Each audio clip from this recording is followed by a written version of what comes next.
Every time I see someone say things like, you're scamming people, you're just another course seller, you're preying on the vulnerable, I already know exactly what I'm looking at.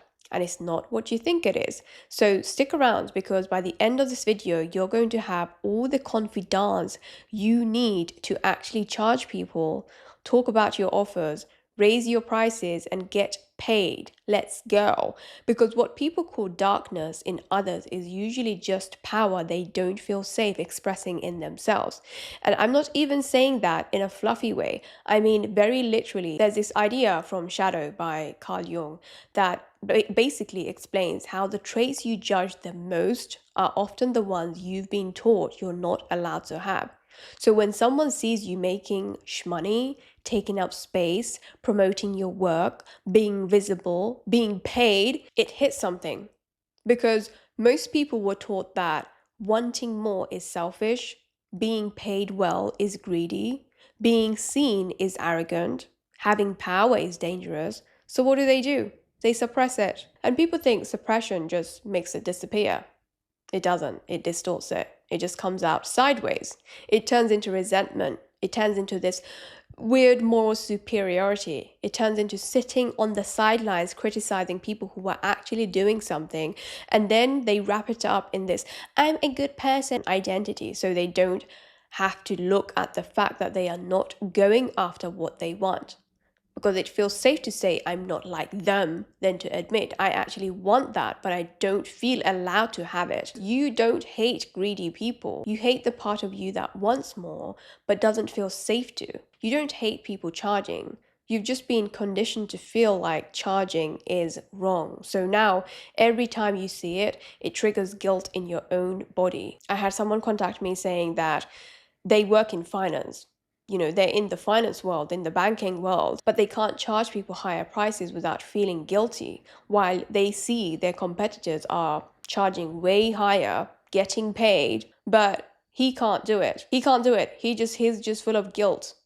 He can't raise his prices. He feels so guilty. This is because of the shame and guilt he has been taught around money. So many people have been conditioned to feel like charging is wrong. So now every time you see it, it triggers guilt in your own body. You call it a scam because money feels morally loaded to you. You call it exploitation because you don't trust yourself with power. And yeah, obviously there are people out there doing weird, shady things. I'm not denying any of that. But if your automatic reaction to anyone making shmoney is to demonize them, that's not discernment. That's conditioning. And the difference between people who actually make money and people who stay stuck isn't intelligence. It's not even talent half the time. It's that one group has given themselves permission to want, to be seen, to be paid, to be disliked while doing it, and the other group is still trying to be liked, approved of, seen as good, not too much, not too visible, not too loud, not too expensive. So they split themselves in half. Part of them wants more, part of them is shaming them for wanting more. And you can't move like that. You'll stay stuck every single time. And this is what I see repeatedly with my clients. The financial trauma, the money wounds, money blocks they have, shame and guilt all around it. Especially the evil money wound, the belief that being rich is bad or wrong, and the shame around money. I'm not worthy of wealth.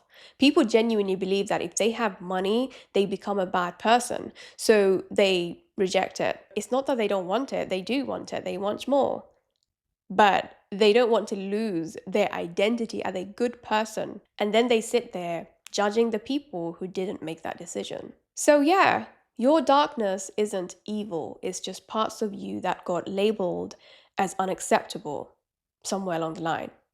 Your ambition, your desire, your power, your hunger for more, none of that is the problem. It's the guilt wrapped around it that's keeping you small.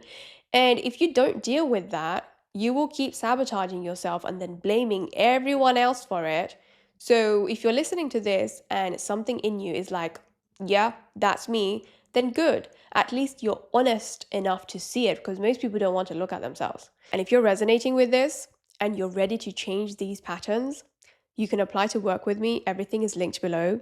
I will help you demolish all the guilt and shame you have around money. Thank you so much for watching, sending you love, and I will see you in a jiffy.